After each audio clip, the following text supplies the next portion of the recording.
Hi guys, welcome to this video about what's the criteria for a good YouTuber camera based on my experience. Of course, I'm not a pro. I'm just a small YouTuber with about 2 years of experience, and I've tried many things, and now I have my preference. Of course, other people may have another one, and I've made another video about what I think what's the best camera for 2019 below about $350. So I will tell you that at the end of the whole story.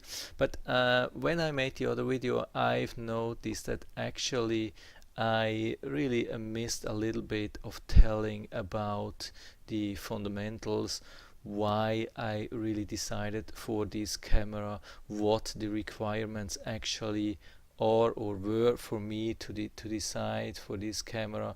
I mean, I had a few things, hints, and so, but not everything. And so I decided to make uh, another video to not to tell you a specific camera, but just mention a few things to consider and think about before you just run into a shop and buy any fancy camera, which at the end you probably can't use, and you have to buy another one. So what's the thing, or what the things could be for general usage? I'm thinking about like unboxing, how to's, little bit of animals, yeah, all kinds of reviews or whatever. So I mean, there are very specific things, and I don't cover these things. Of course, yeah, this doesn't matter, doesn't fit probably to my requirements here. So first thing I would say, of course, it has good, it a good camera has to have a good quality picture. I mean, picture, video, and sound. That's really important. I've heard many people, or I've seen many people working with action cameras, and they have, when it comes to videos, they have, let's say, a decent quality, not a really good quality, but decent quality. You can use it as long as it has good light. But when it's getting dark, I mean, action cameras disqualify totally, and sound, it's another reason why they disqualify. So when you think, I mean, action cameras, you can buy a decent action camera today for about 50 or at least $100. No, yeah, no question. But they have definitely their limitations. Even when you buy GoPro for 300, 400, 500, they still have these limitations, and so I don't really recommend them. So weight and size. A lot of YouTubers are using DSLRs because of the quality of the video. I know. I mean, these cameras do have the highest quality of pictures and also videos, of course. And when you are a professional YouTuber with 1 million subscribers, yeah, probably you will need something like a DSLR, and every other option is probably gone because you just need the quality. But of course, with 1 million subscribers, you will have a team doing the videos, and yeah, camera people, and whatever. You don't have to worry about these things. Next thing, based on my experience, is waterproof. For me, a camera has to be waterproof. I mean, 95 of all my videos, or even more, don't have to do with water.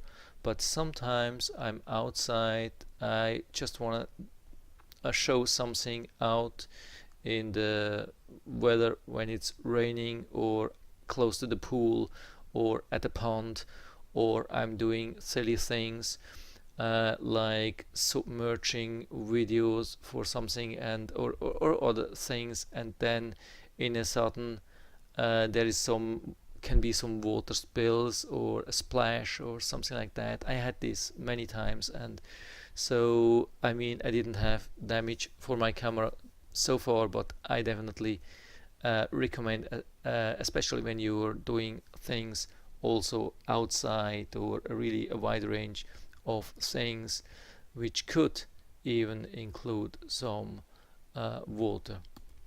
So what also helps is the multimedia YouTube upload capability. With my camera, I can just, after recording, I just can click and to share and upload the video on YouTube. When I think there is no further editing needed, sometimes it's just quick and dirty and it's fine. So especially when I'm traveling or something like that, when I'm catching a storm, or I mean when you see a tornado or something like that, and you're on the road, you don't want to wait 5 hours or even longer till you're at home. These things can be really urgent. You have to be really fast. You have to be with the first guys uploading such videos when there is something really urgent. And yeah, I mean multimedia also for me means some editing capability for editing. Yeah, I mean the big things you will do on PC, of course, but small things, cut little pieces out and do so, add some fancy stickers or whatever, you can do easily on smartphone or something like that. Wide angle, why would we need wide angle? For a lot of recordings you don't need wide angle, but here I have a situation. Yeah, hope you can see that it's really quick and dirty. Here, this is from the top, a guy in front his camera and desk and a piece of something, like making unboxing, a quick review or something like that. Of course, lots of the professionals which who have their team, they have the camera from the other side, but it's way more difficult, and it needs much more time, because you see the other side from what users will see. It needs a lot of cutting, usually very good light, and you have to think more, you have to prepare more, and you will be seen on the screen anyway. So this is for me actually the easiest setup, the basic setup. You won't nobody will see you on the screen, especially when you start maybe on YouTube. You don't want to be seen with your full body and head and everything. So on the camera you just see the objects, maybe your part of your arms and your hands, and it's very easy to make a video. But that means that you have to use wide angle, because it from the camera is really usually close to the object, and when you see that, that's far more than a 90-degree angle. That's maybe 120 degrees or something like that, maybe 110, I don't know, 110, 120, something like that. And yeah, regular mobile phone camera has maybe 70 degrees, so you'll have something like that, and that's a problem for you. So either you have to have really long hands, or people will just see a part of the whole thing, so that's not good. So when you do something like this, you definitely need a wide angle camera.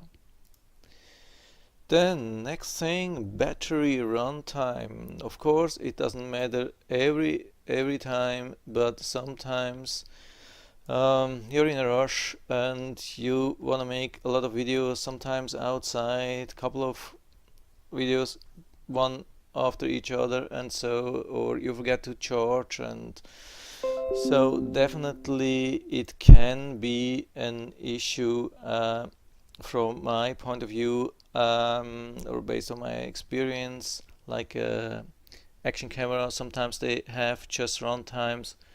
Yeah, not run times, recording times for 1 hour. I mean, yeah, okay, it's quite long. So not many cameras um, don't match this requirement, but maybe it's a thing you should uh, watch when you buy. Anti-shake, of course, most of the cameras have anti-shake, but when you're outside doing some things, holding camera with one hand, doing something with the other hand, anti-shake is a must. But most of the cameras have it, but just make sure you have it too.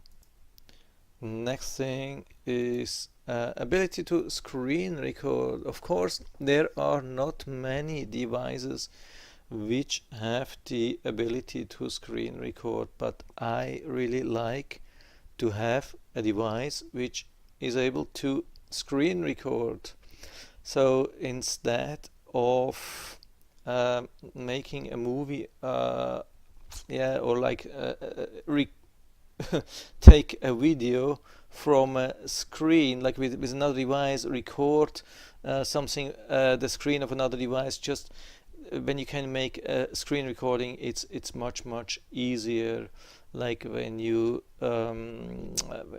show something with an app, like something which you review has additionally an app. I had a lot of these things. I mean, more and more things these days have an app, like scales. When you have a scale, or almost everything, even cars these days sometimes have an app, and yeah, it's more and more. I think I've seen lately, it was a Tesla car.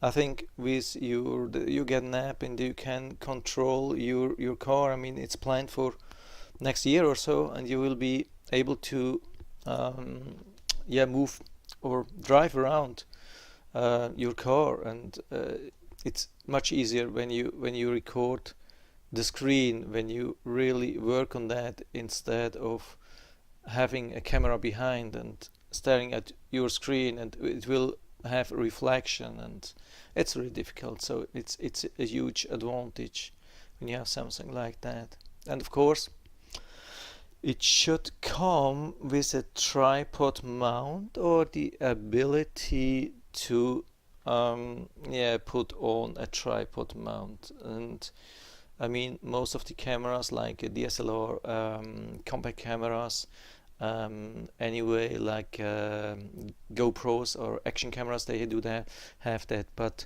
also, when you think about mobile phones, they have these brackets, and that's enough. It's working. I mean, you can't use that on a Disney ride, like on a roller coaster.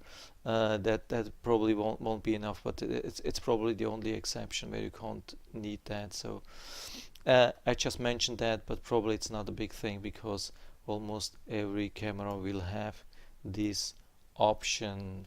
Not having this option, like a decent zoom macro, is definitely with the action cameras. Apart from that, I mean, yeah, DSLRs usually they don't come with big zooms. Maybe, yeah, usually you will have yeah, not a zoom, but a fixed objective. I mean, like a lens.